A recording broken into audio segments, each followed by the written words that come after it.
నమస్కారం దూరదర్శన్ వార్తలకు స్వాగతం నేను సరోజ ముందుగా వార్తల్లోని ముఖ్యాంశాలు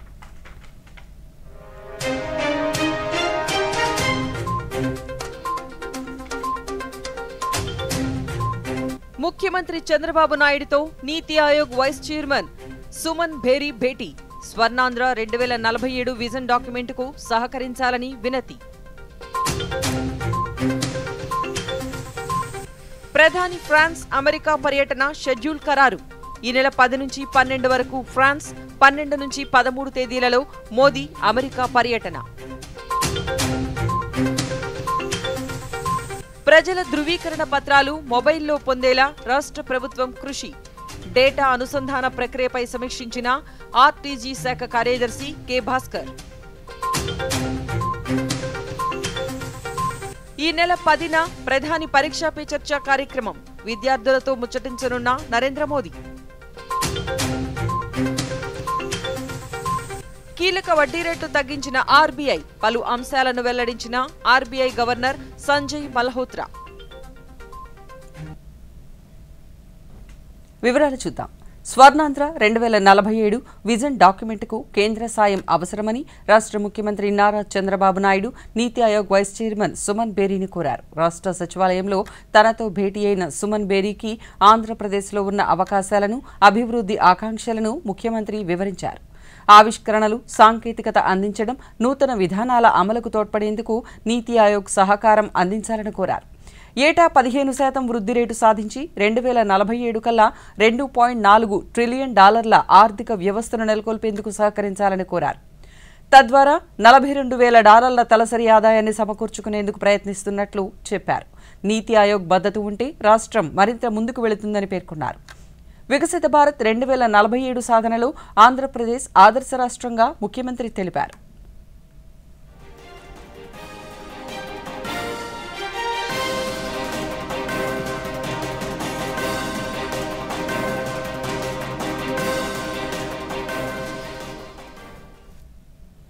రాబోయే రోజుల్లో ప్రజలు తమ ధృవీకరణ పత్రాలు మొబైల్ ఫోన్లోనే పొందుపరచవచ్చని ఆ దిశగా ప్రభుత్వం పనిచేస్తోందని రాష్ట్ర ఐటీ ఆర్టీజీ శాఖ కార్యదర్శి కాటంనేని భాస్కర్ తెలిపారు ప్రభుత్వంలోని వివిధ శాఖల మధ్య డేటా అనుసంధాన ప్రక్రియపై అన్ని శాఖలు విభాగాధిపతులతో రియల్ టైం గవర్నెన్స్ సొసైటీ సచివాలయంలో ఈ రోజు సమీక్షా సమావేశం నిర్వహించింది ఈ సమావేశంలో ఆయన మాట్లాడుతూ ప్రజలు కార్యాలయాల చుట్టూ తిరగాల్సిన పని లేకుండా వారికి కావలసిన అన్ని సేవలు మొబైల్ నుంచి పొందవచ్చన్నారు ప్రభుత్వ ఆశయాలకు అనుగుణంగా ఆర్టీజీఎస్ డేటా లేక్ను ఏర్పాటు చేస్తోంది అన్నారు దీని ద్వారా రాష్ట్ర ప్రభుత్వంలోని అన్ని శాఖలలో ఉన్న డేటాను ఈ డేటా లేక్తో అనుసంధానం చేస్తామని తెలిపారు ప్రస్తుతం వాట్సాప్ గవర్నెన్స్ ద్వారా 161 సేవలు అందుబాటులో ఉన్నాయన్నారు రానున్న రోజుల్లో ప్రజలకు కావలసిన అన్ని రకాల సేవలు ధృవీకరణ పత్రాలు ఇందులో పొందే సదుపాయం కల్పిస్తుందన్నారు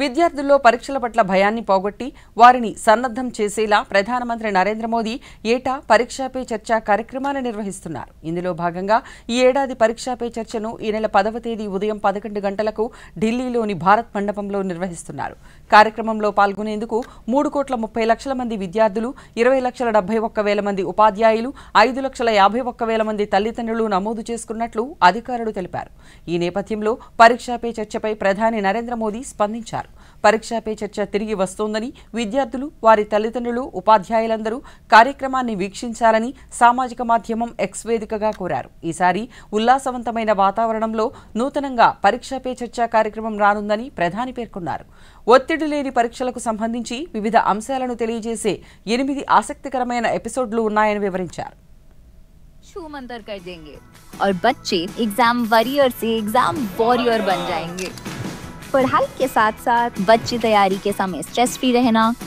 टेक्नोलॉजी का सही इस्तेमाल खेल creative energy nutrition mental health और जीवन के जरूरी सबक भी सीख पाएंगे प्रधानमंत्री मोदी जी का हर शब्द हर सुझाव आपको नई ऊर्जा और आत्मविश्वास से भर देगा पढ़ेगा इंडिया। तो दोस्तों तैयार हो जाइए पढ़ाई की टेंशन को बाय बाय बोलने के लिए, क्योंकि 10 फरवरी सुबह 11 बजे होने वाली है पीएम के साथ परीक्षा पे चर्चा।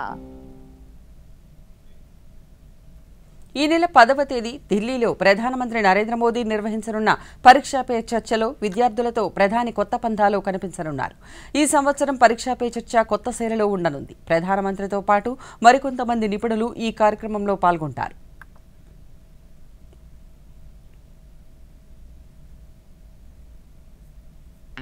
इस बार एक खुली सी जगह में जिसका नाम सुंदर नर्सरी है, वहाँ पर ये प्रोग्राम है। मकर संक्रांति में क्या खाते हैं? तिल गुड़। तो एक ही लेना ऐसा नियम नहीं है, ज्यादा पसंद हो ज्यादा खा सकते हैं। आप कहाँ से हैं? दिल्ली से। पंजाब से। केरला से आई हूँ। त्रिपुरा। गया जी बिहार से आए हैं। तो मुझे याद है मेरे टीचर मेरे हैंड राइटिंग ठीक हो इसके लिए वो बेचारे इतनी मेहनत करते थे। हैंड राइटिंग उनके थे उनसे भी अच्छे हो गए, उनके लिए मेरे नहीं हुए। बिल्कुल फ्रेंड की तरह बात कर रहे थे, हमें लग ही नहीं रहा था कि इंडिया के प्राइम मिनिस्टर यहाँ हैं। मतलब घर में दादागिरी मत करना, तो हमारी डायरेक्ट पहचान है। मेरे को तो आज का ऐसा लग रहा है मैं सपना देख रही हूँ। पहले पोएम बनानी पड़ी। याद होगा तो मैं बोल रही ठीक है, जितना याद रहे, अभी बिल्कुल याद नहीं रहता।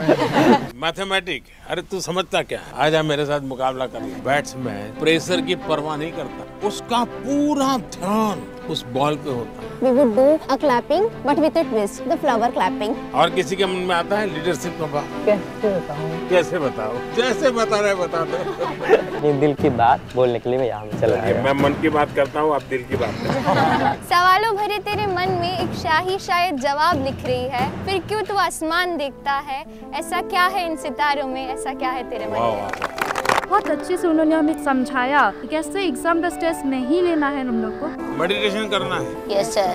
स्पेशली जब उन्होंने कहा कि जो फाउंटेन था उसको ऑब्जर्व करो और आपके दिमाग में क्या चल रहा है उसको भी ऑब्जर्व करो। जाकर के आप परिवार में करवाओगे तो क्या कहेंगे? पागल होकर के आएंगे। We are very excited for परीक्षा पे चर्चा।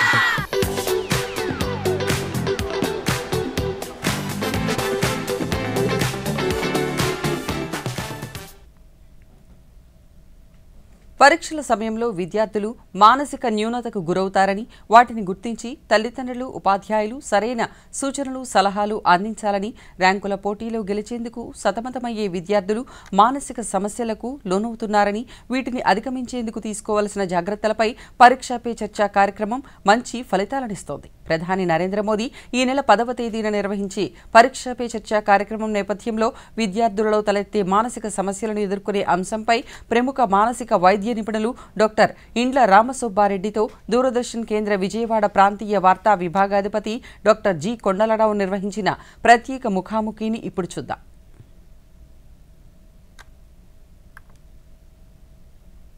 అంతగా పరిచయం అవసరం లేని, అవసరం రాని డాక్టర్ ఎండ్ల రామసుబ్బారెడ్డి మానసిక వైద్య నిపుణులు. ఉభయ తెలుగు రాష్ట్రాల్లో ఆయన గురించి బహుశా తెలియని వారు ఉండరు, తెలియని వారు ఉండరు అని చెప్పడంలో పెద్దగా అతిశయోక్తి లేదు. దూరదర్శన్ ప్రాంతీయ వార్తా విభాగానికి సంబంధించి మనం ఇక్కడ ఏర్పాటు చేసుకున్న ప్రత్యేక ముఖాముఖి ఫేస్ టు ఫేస్ కార్యక్రమంలో పాల్గొనడానికి విచ్చేసిన ఆయనకి మనం ప్రత్యేకంగా ఆహ్వానం పలుకుదాం. నమస్కారం డాక్టర్ ఇండ్ల రామసుబ్బారెడ్డి గారు. నమస్కారం అండి. Thank you for inviting me to this special programme. Pariksha Pe Charcha, పరీక్షలపై చర్చకు గురించి, పరీక్షలపై చర్చ గురించి 7 ఎడిషన్లు భారత ప్రధాని నరేంద్ర మోదీ ఆధ్వర్యంలో 7 ఎడిషన్లు పూర్తిగాగా 8వ ఎడిషన్ కొత్త ఢిల్లీలో ఈ నెల 10వ తేదీన అంటే సోమవారం అక్కడ నిర్వహించే కార్యక్రమాలు జరుగుతున్నాయి. దీనికి సంబంధించి సాధారణంగా పరీక్షలంటే విద్యార్థులు చాలామందికి ఒక రకమైన భయం కలగడం, ఒక రకమైన భయం అంటే ఒక ఫోబియా లాగా కొంతమంది ఇది ఫీల్ అవటం, ఇలాంటి పరిస్థితుల్ని మనం చూస్తుంటాం. ముఖ్యంగా మనకి 10వ తరగతి పరీక్షలు రాబోతున్నాయి. అదేవిధంగా కాంపిటేటివ్ ఎగ్జామ్స్కి, కాంపిటేటివ్ పోటీ పరీక్షలకి వెళ్ళే చాలామంది చాలా కష్టపడి చదువుతారు, ఇష్టపడి చదువుతారు. కానీ పరీక్షా తేదీలు దగ్గర పడగానే ఒక రకమైన ఒత్తిడికి గురవుతూ ఉంటారు చాలామంది. దీనికి సంబంధించి మానసిక వైద్య నిపుణుడిగా, ఒక మానసిక వైద్య నిపుణుడిగా మీ దృష్టికి వస్తున్న అంశాలు, మీరు చూస్తున్న అంశాలు, సదస్సులు సెమినార్లో మీరు ఎదుర్కొనే ప్రశ్నలు, ఈ అన్నిటికీ సంబంధించి మీరు యువతకి, మరీ ముఖ్యంగా విద్యార్థులకి ఏ రకమైన ధైర్యం చెప్పగలుగుతారు, ఏ రకమైన సలహాలు సూచనలు ఇస్తారు? చాలా ముఖ్యమైన ఇప్పుడు కరెంట్గా ఇప్పుడు సమాజంలో విద్యార్థులు ఎదుర్కొనే ఒక విషయాన్ని మీరు తీసుకొచ్చారండి. ముందుగా ఏంటంటే, ఇంతమంది ప్రధానమంత్రులు వచ్చిన భారతదేశానికి మొట్టమొదటిసారిగా పరీక్షల గురించి, విద్యార్థుల గురించి ఒక సీరియస్గా తీసుకొని ఇలాంటి కార్యక్రమాలు గత 7 ఎడిషన్స్గా చేస్తున్న ఒకే ఒక ప్రధానమంత్రి మన మోదీ గారు. ప్రత్యేకంగా ఆయనకు నా యొక్క అభినందనలు తెలుపుకుంటున్నాను మీ దూరదర్శన్ ద్వారా. ఎందుకంటే మామూలుగా ప్రధానమంత్రులు చాలా పెద్ద పెద్ద విషయాలు అదే ఇదని చూస్తుంటారు, కానీ ఇలాంటిది స్టూడెంట్స్కి ఇది బర్నింగ్ ప్రాబ్లం. మిగతా వాళ్ళకి అది ఒక ప్రాబ్లం కావచ్చు, కానీ స్టూడెంట్కి దీనివల్ల చాలామంది ఆత్మహత్యలు చేసుకుంటున్నారు, డిప్రెషన్లో అవుతున్నారు, డ్రగ్స్కి అలవాటు పడుతున్నారు, ఇంట్లో నుంచి వెళ్ళిపోతున్నారు, దూకుతున్నారు. దాన్ని కూడా ఒక సమస్యగా తీసుకొని ఒక సోషల్ ప్రాబ్లం కానీ, ఒక ఎడ్యుకేషన్ ప్రాబ్లం కానీ, ఒక ప్రధానమంత్రి స్థాయి వ్యక్తి ఈ మన్ కీ బాత్ కార్యక్రమం కానీ, ఇలాంటి పరీక్షపై చర్చ కానీ పెట్టడం అనేది నిజంగా it is something hats off to our prime minister. Number 1. రెండోది ఏంటంటే, ఈ పరీక్షల భయం అనేది అండి, అసలు నిజంగా చెప్పాలంటే వాస్తవంగా కొద్దో గొప్ప భయం అనేది ఉండాలండి. అసలు భయం లేకపోతే ఎవరు చదవరు. That is called eustress. అంటే కొంచెం ఒక 10% అనేది ఉండాలి ప్రతి ఒక్కరికి. కానీ ఆ స్ట్రెస్ ఎక్కువైతే, ఆ భయం ఎక్కువైతే that will kill the performance. అక్కడే వస్తుంది. ఇక్కడ మా దగ్గరికి ఇప్పుడు ఈ ఫిబ్రవరి మార్చిలో చాలామంది స్టూడెంట్స్ను తల్లిదండ్రులు తీసుకొస్తుంటారు, లేదా ఈ రెసిడెన్షియల్ కాలేజ్ నుంచి టీచర్లు తీసుకొస్తుంటారు. వాళ్ళకి ఏంటంటే ఇన్నాళ్ళు అలా ఉంటారు, ఉన్నట్టుండి భయం మొదలవుతుంది. ఆ భయం ఏంటంటే గుండె దడ, వణుకు, చెమటలు పడడం, మాటికి బాత్రూమ్కి వెళ్ళిపోవడం, చదువుతుంటే అన్నీ తెలిసినట్టు ఏది అర్థం కాదు, ఏది బుర్రకెక్కదు. ఈ ఎగ్జామినేషన్ ఫియర్ కూడా ఒకటి ఉంటుంది. వీళ్ళు ఏంటంటే ముందు నుంచి ప్లాన్ సరిగా చేసుకోకపోవడం. రెండవది అంటే సెన్సిటివ్ మనస్తత్వం ఉన్న వాళ్ళది ఎక్కువగా ఉంటుంది. కొంచెం రఫ్ అండ్ టఫ్గా ఉన్నవాడు వాడికి ఓకే. రెండోది అంటే యావరేజ్ స్టూడెంట్ కంటే బ్రైట్ స్టూడెంట్స్లో భయం ఎక్కువ ఉంటుంది. ఇది సంథింగ్ సర్ప్రైజింగ్. అంటే బ్రైట్ స్టూడెంట్స్ అంటే 90 వచ్చేవాడు నాకు 95 వస్తాయా, 99 వస్తాయని ఆ కాంపిటీషన్ ప్రెజర్లో వానికి భయం ఎక్కువ అవుతుంది, టెన్షన్ ఎక్కువ అవుతుంది. బొటాబొటిగా 40-50 మార్కులు వచ్చేవాడు హీ డజంట్ కేర్. 40 కాదు 50 వస్తాయి, it doesn't make any difference. కానీ నాకు ఫస్ట్ ర్యాంక్ రావాలా, సెకండ్ ర్యాంక్ రావాలా, లేకపోతే కాంపిటేటివ్ ఎగ్జామ్స్లో ర్యాంక్ వస్తుందో లేదో, ఆ మెడికల్ ఎంట్రన్స్లో కానీ, అలాంటి వాళ్ళు ఎక్కువ ప్రెజర్ గురవుతుంటారు. అంటే ఎక్కువగా తెలివితేటలుండి ఎక్కువ ర్యాంకులు, ఉన్నతమైన శ్రేణి సాధించాలనుకునే వాళ్ళలో ఈ తపన ఎక్కువ ఉంటుంది. మామూలుగా బొటాబొటిగా ఉన్న వాళ్ళలో పెద్ద ఉండదండి. బికాజ్ వానికి 10 మార్కులు ఎక్కువ వచ్చినా తక్కువ వచ్చినా it doesn't change his career or what ever it is. వాళ్ళు రఫ్ అండ్ టఫ్గా కూడా ఉంటారు. నేను చెప్పంటే సెన్సిటివ్ మనస్తత్వం. అలాగే ఇంటి దగ్గర పేరెంట్స్ కంపారిజన్, అరే పక్కింటోడు వాడు బాగా చదువుతున్నాడు, నువ్వు చదవాలి, లేకపోతే నీకు కాలేజీకి మేము ఇంత ఫీజు కట్టాం, నీకు మంచి ర్యాంక్ రాకపోతే మేము ఇంతే, నీకు డొనేషన్ మేము కట్టలేం అని ఫైనాన్షియల్ ఆస్పెక్ట్ తీసుకురావడం కానీ, లేదా వాళ్ళు పోల్చుకోవడం కానీ ఇలాంటిది. అలాగే కాలేజీలో కూడా టీచర్స్ వాళ్ళని కంపారిజన్, అరే వానికి పనిష్మెంట్ ఎక్కువ ఇవ్వడం కానీ, కంపారిజన్ చేయడం కానీ, ఇలాంటి వాటి వల్ల ఏమవుతుంటే వానికి ఉన్న భయం ఇంకా కొంచెం ఎక్కువ అవుతుంది. దానివల్ల ఏమవుతుంది, బాగా చదివేవాడు కూడా ఆ టైం వచ్చేటప్పటికి ఇంకా కంగారు పడతాడు. ఎగ్జామినేషన్ హాల్కి వణుకు వస్తుంది, అన్నీ తెలిసినట్టుంటే కానీ అన్నీ మర్చిపోతూ ఉంటాడు. కాబట్టి ఈ ఎగ్జామినేషన్ ఫియరు, అందుకనే ఒకప్పుడు మన భారతదేశంలో కూడా పరీక్షలు ఫెయిల్ అయిన వాళ్ళు చాలామంది అప్సెట్ కావడము, సూసైడ్ చేసేవాళ్ళు. ఒక సంవత్సరం కూడా వేస్ట్ అయ్యేది. ఇప్పుడు అలా కాదు. అన్ని రాష్ట్ర ప్రభుత్వాలు కూడా ఇప్పుడు మన దేశంలో మొత్తం అన్ని కూడా పరీక్షలు రిజల్ట్ వచ్చిన వెంటనే 1 నెలకే మళ్ళీ పరీక్షలు పెడుతున్నారు. అంటే ఇంతకుముందు 1 ఇయర్ అకాడమిక్ ఇయర్ వేస్ట్ అయ్యేది. అది కాకుండా దాన్ని కాపాడి చాలామంది మనోవేదన గురి కాకుండా, ఆత్మహత్య చేసుకోకుండా ఈ సప్లిమెంటరీ ఎగ్జామ్స్ 1 మంత్లో పెట్టి మళ్ళీ వాళ్ళు అకాడమిక్ వేస్ట్ కాకుండా మళ్ళీ పాస్ అయితే చేస్తున్నారు. కాబట్టి ఇది చాలా మంచి విప్లవాత్మకమైన మార్పు చెప్పాలంటే మన ఎడ్యుకేషన్ ఫీల్డ్లో. నిజంగా hats off to all the governments. ప్రధానమంత్రి నరేంద్ర మోదీ ఫ్రాన్స్, అమెరికా పర్యటనకు షెడ్యూల్ ఖరారైంది. ఈ నెల 10 నుంచి 12వ తేదీ వరకు ఫ్రాన్స్లో, 12, 13 తేదీలలో అమెరికాలో ఆయన పర్యటిస్తారని కేంద్ర విదేశాంగ శాఖ కార్యదర్శి విక్రమ్ మిశ్రీ వెల్లడించారు. ఢిల్లీలో ఈరోజు ఆయన మీడియాతో మాట్లాడుతూ ప్యారిస్లో జరిగే కృత్రిమ మేధా సదస్సులో ప్రధాని పాల్గొంటారని తెలిపారు.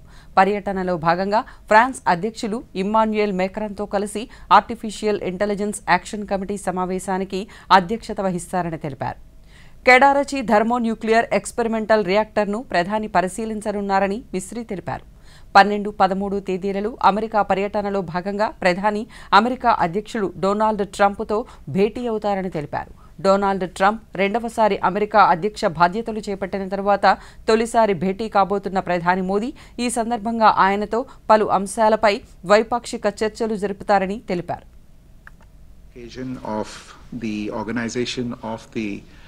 Artificial Intelligence Summit, the AI Action Summit that France is organizing, and Prime Minister will co-chair this AI Action Summit alongside President Macron of France. The visit will also include a substantial bilateral component. The following day, on the 11th of February, the Prime Minister will co-chair the AI Action Summit along with President Macron. Moving on to the visit of the Prime Minister to the United States, at the invitation of the President of the United States of America, Prime Minister Shri Narendra Modi will pay an official working visit to the United States on 12th and 13th of February. This will... ఇప్పుడు స్వల్ప విరామం. పూలవాడు, catering వాడు, band వాడు, ఇదిగోండి బాబు. వాయింపుడైపోతుంది అన్న, పొరపాటు జరిగితే డబ్బు పోతుంది. అరే కాదురా, బ్యాంక్ జాగ్రత్త పడుతుంది. ఎలాగా? నేను పాజిటివ్ పే సిస్టమ్ పై రిజిస్టర్ చేసుకున్నా. బ్యాంక్ కి చెక్స్ ఇంకా బెనిఫిషరీస్ వివరాలు ఇచ్చాను. బ్యాంక్ చెక్ చేసి పరీక్షిస్తుంది. డీటెయిల్స్ మ్యాచ్ కాకపోతే క్లియరెన్స్ చెయ్యదు. అలాగా? ఏది నాకు ఇవ్వండి. ఫోటోల వాడు, లైట్ల వాడు, మండపం వాడు. ఆర్బీఐ అంటుంది, విషయాలు తెలుసుకోండి, జాగరూకంగా ఉండండి. భలే బాగా చెప్తున్నారు వీరు. విరామం అనంతరం వార్తలకు పునఃస్వాగతం. ప్రధాని నరేంద్ర మోదీ నాయకత్వంలో భారత హైందవ ధర్మం విశ్వవ్యాప్తమవుతుందని విజయనగరం పార్లమెంటు సభ్యులు కలిశెట్టి అప్పలనాయుడు పేర్కొన్నారు. శ్రీకాకుళం జిల్లా రణస్థలం మండలం కోస్తా గ్రామంలోని గోశాల గోకులానంద ఆలయంలో విగ్రహ ప్రతిష్ఠా మహోత్సవాలు ఘనంగా జరిగాయి. రాధాకృష్ణ, బలభద్ర, సుభద్రలతో పాటు శ్రీదేవి, భూదేవి సమేత శ్రీ వెంకటేశ్వర స్వామి వార్ల విగ్రహ ప్రతిష్టలో ఎంపీ పాల్గొని ప్రత్యేక పూజలు చేశారు. ఈ సందర్భంగా అప్పలనాయుడు మాట్లాడుతూ, ఒకనాడు ప్రపంచానికి శాంతి సందేశం అందించిన భారత్ నేడు ఆధ్యాత్మిక శోభతో విరాజిల్లుతోందన్నారు. దేశంలోని ఆలయాలు ప్రాచీన సంస్కృతి సంప్రదాయాలను ప్రతిబింబిస్తున్నాయన్నారు. విశ్వగురువుగా పేరు పొందుతున్న నరేంద్ర మోడీ గారు, గౌరవనీయ ప్రధానమంత్రి గారు వర్యులు ఈరోజు ఆధ్యాత్మిక సనాతన ధర్మాన్ని వారు దేశం మొత్తం విశ్వసిస్తున్నారు. విశ్వవ్యాప్తంగా వారు చేస్తున్నారు. వారికి ఇంకా ఆశీస్సులు, దేవుని ఆశీస్సులు బలంగా ఉండాలి. ఈ దేశ ప్రజానీకం అందరూ కూడా చల్లగా ఉండాలి ఆయన పరిపాలనలో. ఎందుకంటే ఈరోజు ఒకప్పుడు భారతదేశంలో ఉన్న విదేశాలు ప్రతినిధిస్తే భారతదేశం గర్వపడేది. ఈరోజు భారతదేశంలో ఉన్న ఒక వ్యక్తి ప్రధానమంత్రి గారు విదేశాలు వెళ్తుంటే వారు కూడా గర్వపడే పరిస్థితికి వచ్చారు. అందుకు భారతీయులందరికీ కూడా ఈరోజు చాలా గర్వమైన వ్యక్తి ప్రధానమంత్రి వర్యులు. వారు ఆరోగ్యాలతో పాటు నిండు ఉండాలి. వారి పరిపాలన పరిపూర్ణం జరగాలని, రాష్ట్రానికి కూడా చంద్రబాబు నాయుడు గారు ముఖ్యమంత్రి గారు వారు కూడా పరిపాలన సక్రమంగా జరగాలని, వారి ఆశీస్సులు నిండుగా మన రాష్ట్రం వైపు ఉండాలని మనస్ఫూర్తిగా కోరుకుంటాం. పార్వతీపురం మన్యం జిల్లాలో ప్రధానమంత్రి వన్ ధన్ వికాస కేంద్రాల కార్యకలాపాలను మెరుగుపరిచేందుకు చర్యలు చేపడుతున్నట్లు జిల్లా కలెక్టర్ ఏ శ్యాంప్రసాద్ తెలిపారు. గిరిజన సహకార కార్పొరేషన్ అధికారులతో ఈరోజు కలెక్టర్ కార్యాలయంలో సమావేశం నిర్వహించారు. ఈ సందర్భంగా ఆయన మాట్లాడుతూ, పార్వతీపురం ఐటీడీఏ పరిధిలో 68, సీతంపేట ఐటీడీఏ పరిధిలో దాదాపు 54 వీడీవీకేలు ఉన్నాయన్నారు. కొండ చీపుర్లు, చింతపండు, పసుపు, జీడిపప్పు, మినుములు మొదలైన అటవీ ఉత్పత్తులను వీడీవీకేల ద్వారా మార్కెటింగ్ చేస్తూ గిరిజనులకు నైపుణ్య శిక్షణ అందించేందుకు చర్యలు తీసుకుంటున్నామన్నారు.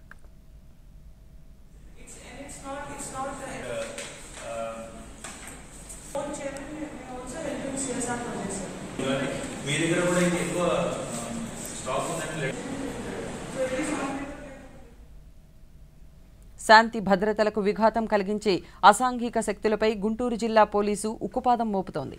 జిల్లాలోని తెనాలి పట్టణంలో ఈ తెల్లవారుజాము నుంచి పలు ప్రాంతాలలో పట్టణ పోలీసులు ప్రత్యేక బృందాలతో కలిసి కార్డన్ సెర్చ్ నిర్వహించారు. దాదాపు 350 గృహాలలో నిర్వహించిన ఈ తనిఖీలలో 160 మంది పోలీసులు పాల్గొన్నారు. ఈ తనిఖీలలో సరైన ధృవీకరణ పత్రాలు లేని 59 వాహనాలను పోలీసులు స్వాధీనం చేసుకున్నారు. ఈ సందర్భంగా అడిషనల్ ఎస్పీ మాట్లాడుతూ, నేరాల నియంత్రణకు తరచూ కార్డన్ సెర్చ్ చేపడుతున్నామని, వాహనదారుడు తప్పనిసరిగా సరైన పత్రాలు దగ్గరుంచుకోవాలని సూచించారు. అసాంఘిక కార్యకలాపాలకు పాల్పడే వారిని ఉపేక్షించేది లేదని ఆయన హెచ్చరించారు. గుంటూరు జిల్లాలో లా అండ్ ఆర్డర్, తర్వాత రౌడీ షీటర్స్ కంట్రోలింగ్ గురించి, అలాగే ఏరియాలోకి ఎవరన్నా కొత్త వ్యక్తులు వచ్చి ఉంటున్నారన్న దాని మీద, ఇంకా ఏదైనా ఈ దొంగతనాలు, లేకపోతే ఈ రీసెంట్గా మనకి స్టార్ట్ అయిన గంజాయి లాంటి సేల్స్ కానీ తాగేవాళ్ళు కానీ ఇంకెవరైనా ఉన్నారా అన్న దాని మీద సడన్గా ఒక పర్టికులర్ ఏరియాలో సెర్చ్ ఆపరేషన్ కండక్ట్ చేయడాన్ని కార్డన్ అండ్ సెర్చ్ ప్రోగ్రామ్ కింద క్యాసో అని అంటారు. అది మార్నింగ్ 150 మందితో, దాంట్లో 10 మంది స్పెషల్ పార్టీ కూడా ఉన్నారు, అందరితో కలిసి మన అక్కడ ఉన్న సుమారుగా 340 ఇళ్లలో హౌసెస్ అన్నీ కూడా సెర్చ్ చేసినప్పుడు దాంట్లో ఆ ఏరియాలో ఉంటున్న 6 రౌడీ షీటర్లు, ఆ రౌడీ షీటర్లు 2 కొత్తగా ఈ మధ్య వాళ్ళు భావమాబంతులు కొంచెం యాక్టివ్గా కొట్టడం చేయడం లాంటిది ఉన్నవాళ్ళు వాళ్ళు, తర్వాత సస్పెక్ట్ షీట్ హోల్డర్స్ అంటే దొంగతనాల్లో ఉన్న వాళ్ళల్లో ఒక అతన్ని సెర్చ్ సందర్భంగా మనము వాళ్ళని చెక్ చేయడం జరిగింది. తర్వాత వాళ్ళందరినీ కూడా ప్రజెంట్ చేయడం జరిగింది. విద్యార్థుల్లో పరీక్షల భయాన్ని పోగొట్టి వారిలో ఆత్మస్థైర్యం నింపే విధంగా ప్రధానమంత్రి నరేంద్ర మోదీ నిర్వహించే పరీక్షపై చర్చా కార్యక్రమ నమోదులో రాష్ట్రంలోనే తిరుపతి జిల్లా 2వ స్థానం పొందింది. జిల్లాలోని ప్రభుత్వ పాఠశాలల విద్యార్థులు అత్యధిక మంది పరీక్షపై చర్చా కార్యక్రమానికి నమోదు చేసుకున్నారు.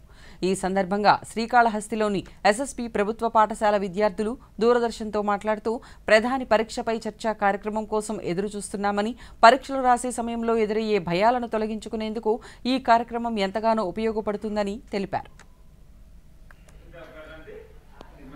నేను 10వ తరగతి పరీక్షలకు ప్రిపేర్ అవుతున్నాను.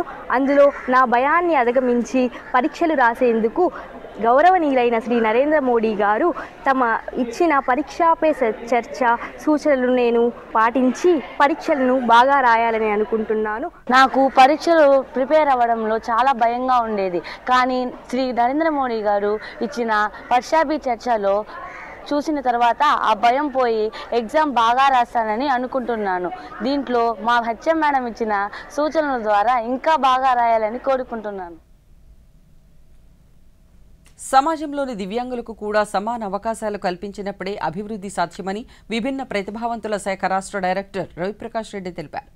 విభిన్న ప్రతిభావంతుల శాఖ ఆధ్వర్యంలో ఈరోజు ఒంగోలు కలెక్టరేట్ వద్ద ఏర్పాటు చేసిన సుగమ్య భారత్ యాత్ర ర్యాలీ జిల్లా కలెక్టర్ ఏ తమీం అన్సారియాతో కలిసి ప్రారంభించారు. దివ్యాంగులు, జిల్లా అధికారులు ర్యాలీలో పాల్గొన్నారు. ఈ సందర్భంగా వి రవిప్రకాష్ రెడ్డి మీడియాతో మాట్లాడుతూ దివ్యాంగులకు ఎలాంటి అవరోధాలు లేకుండా వారి మార్గాన్ని సుగమం చేయడమే లక్ష్యంగా ఈ సుగమ్య భారత్ యాత్ర నిర్వహిస్తున్నామన్నారు.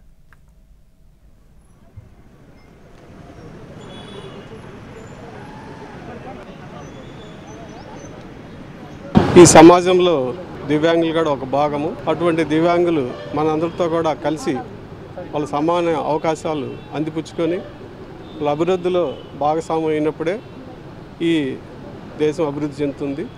అటువంటి దివ్యాంగులు, సమాజంలో భాగమైన దివ్యాంగులు వాళ్ళ సమాన అవకాశాలు అందిపుచ్చుకోవాలనుకుంటే మనం వాళ్ళకు అవరోధ రహిత వాతావరణం కల్పించాలి.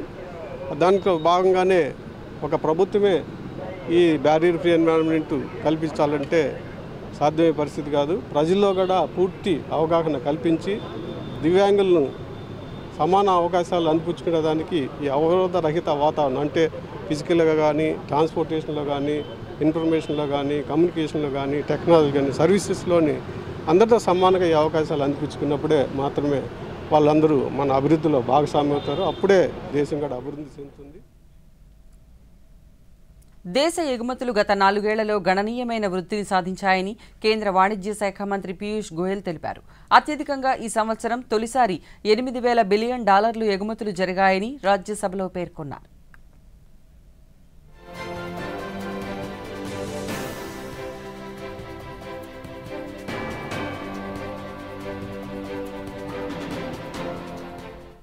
I'd like to inform the honourable member through you, sir, that his information that exports are declining is not entirely accurate.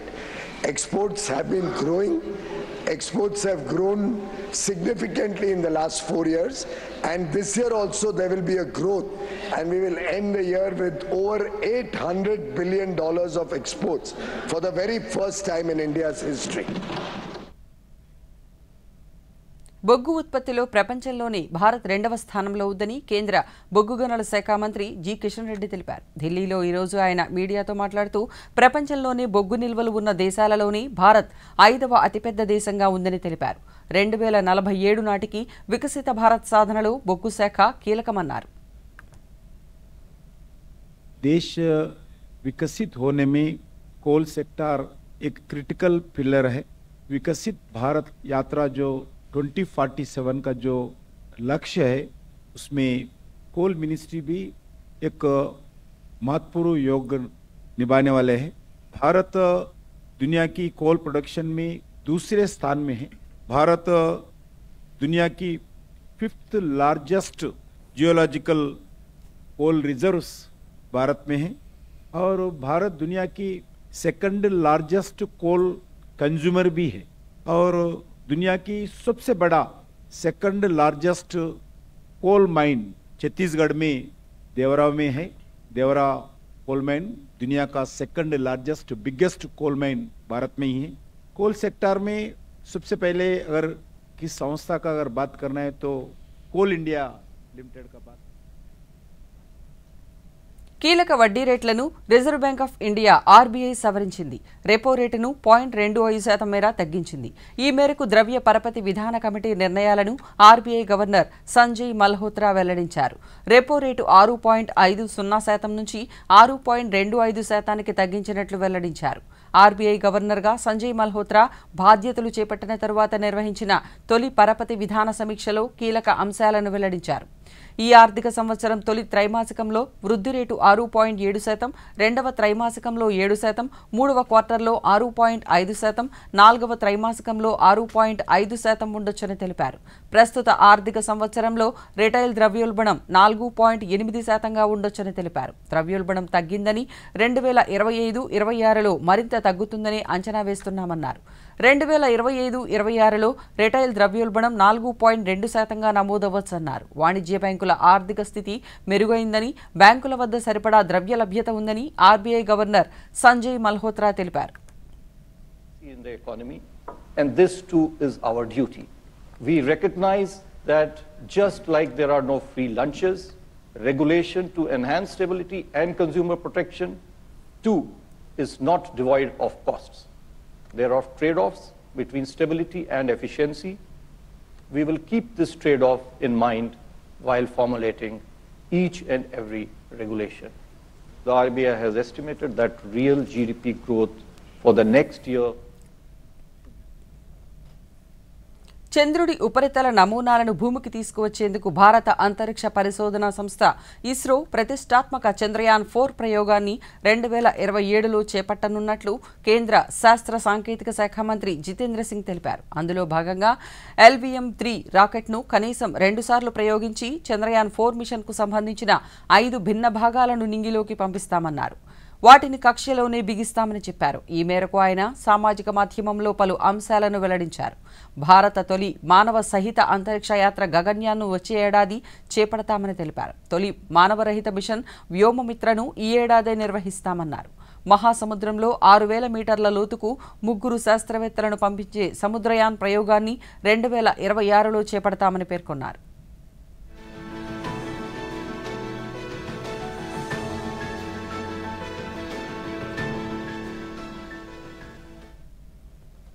ప్రధానమంత్రి నరేంద్ర మోదీ తన మనసులోని భావాలను దేశ ప్రజలతో పంచుకునే మన్ కీ బాత్ కార్యక్రమం 119వ సంచిక ఈ నెల 23వ తేదీ ఆదివారం ఉదయం 11 గంటలకు ప్రసారమవుతుంది. ప్రజలు తమ అభిప్రాయాలను నమో యాప్ ద్వారా కానీ, స్వర సందేశాలనైతే 1800117800 నెంబరుకు ఈ నెల 21వ తేదీలోగా పంపవచ్చు.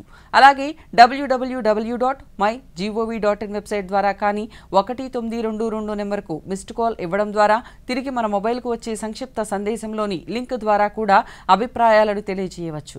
ఆకాశవాణి సమన్వయంతో దూరదర్శన్ ఛానళ్లు మన్ కీ బాత్ కార్యక్రమాన్ని ప్రసారం చేస్తాయి. ఈ కార్యక్రమ తెలుగు అనువాదం వెనువెంటనే దూరదర్శన్ సప్తగిరిలో ప్రసారమవుతుంది.